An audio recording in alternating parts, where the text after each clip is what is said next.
Hello friends, আমি Sandeep and আপনারা দেখছেন লার্নিং দুনিয়া 2.0 ইউটিউব চ্যানেল।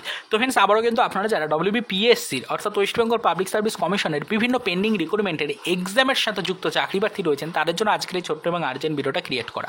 অলরেডি কিন্তু পিএসসির হাতে বেশ কিছু এমন রিক্রুটমেন্ট রয়েছে যে সকল রিক্রুটমেন্টের অলরেডি কিন্তু আমাদের এক্সাম একদম টাইম শিডিউল কিন্তু চলে এসেছে, তবে এক্সামের ডেট কিন্তু এখনও পর্যন্ত পিএসসি প্রকাশ করতে পারেনি। তার বেশ কিছু কারণ রয়েছে, অলরেডি কারণগুলো নিয়ে আলোচনা করা হয়েছে।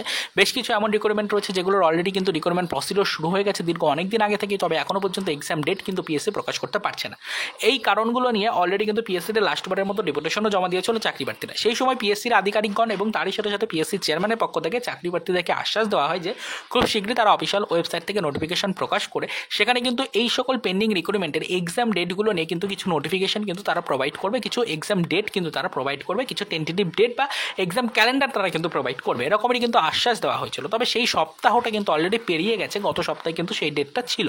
তবে গত সপ্তাহে সেরকমভাবে আমরা কিন্তু অফিসিয়াল ওয়েবসাইটে নজর রেখেছিলাম, কোনো ধরনের নোটিফিকেশন কিন্তু আসেনি। তবে এই সপ্তাহের প্রথম দিন অর্থাৎ আজকে মে মাসের 27 তারিখে দাঁড়িয়ে আদৌ কোনো নতুন নোটিফিকেশন পিএসসি প্রকাশ করলো কিনা বা সেই নোটিফিকেশন প্রকাশ করে পেন্ডিং এই সকল রিক্রুটমেন্টের এক্সাম ডেটগুলোকে ক্যালেন্ডারের কাছে পিএসসি প্রকাশ করলো কিনা সেটা দেখার জন্যই কিন্তু চাকরি প্রার্থীদের কাছ থেকে একাধিক প্রশ্ন কিন্তু এসছে।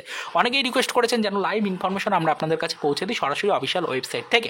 তো সেই কারণে আজকের এই গুরুত্বপূর্ণ ভিডিওটা কিন্তু ক্রিয়েট করতেই হচ্ছে। এই মুহূর্তে সরাসরি আপনাদের এই প্রশ্নের উত্তর দেওয়ার জন্য, লাইভ ইনফরমেশন প্রোভাইড করার জন্য চলে এসেছি অন স্ক্রিনে। পিএসসির অফিসিয়াল ওয়েবসাইট কিন্তু আমরা ওপেন করে নিয়েছি। এই মুহূর্তে পিএসসির অফিসিয়াল ওয়েবসাইটের আমরা কিন্তু হোম পেজে রয়েছি।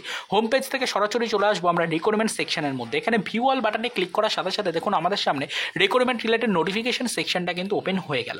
নোটিফিকেশন সেকশন ওপেন হয়ে গেলে দেখুন এখানে কিন্তু সিরিয়াল নাম্বার অনুযায়ী একাধিক নোটিফিকেশন কিন্তু শো হচ্ছে। তবে এখানে নতুন করে এমন কোনো নোটিফিকেশন প্রোভাইড করা হয়নি পিএসসির পক্ষ থেকে যেখান থেকে আপনারা দেখতে পারবেন যে পেন্ডিং এই সকল রিক্রুটমেন্টের এক্সাম ডেট কবে, এরকম কোনো নোটিফিকেশন এখনও পর্যন্ত পিএসসি নতুন করে জারি করেনি। আমরা সরাসরিভাবে ডিটেলসগুলো চেক আউট করে নিয়েছি। এখানে একাধিক নোটিফিকেশন রয়েছে, তবে বেশিরভাগ নোটিফিকেশনই কিন্তু ইতিমধ্যেই কিন্তু প্রকাশিত হয়ে গেছে, অর্থাৎ অনেকদিন আগেই কিন্তু প্রকাশিত হওয়া নোটিফিকেশন।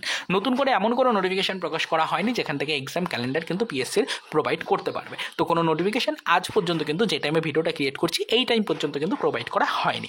লাইভ ইনফরমেশন আপনারা দেখতে চেয়েছিলেন, অনেকে রিকোয়েস্ট করেছিলেন, তাই এই ভিডিওটির মাধ্যমে লাইভ ইনফরমেশনটা ট্র্যাকিং করে আপনাদেরকে দেখানোর চেষ্টা করলাম। পরবর্তীতে এই বিষয়ের উপর নজরদারি রাখবো, যদি কোনো আদার্স ইনফরমেশন বা ডিটেলস পাই অবশ্যই সেটা নিয়ে কিন্তু আলোচনা করবো। দেখা যাক, অলরেডি কিন্তু সপ্তাহের প্রথম সবে মাত্র, এখনও পর্যন্ত সপ্তাহের বেশ কিছু দিন কিন্তু রয়ে গেছে। তো প্রত্যেকটা দিন আমরা নজরদারি রাখার চেষ্টা করবো, যদি কোনো তথ্য পাই অবশ্যই সেটা আপনাদেরকে ডিটেলসে জানাবো।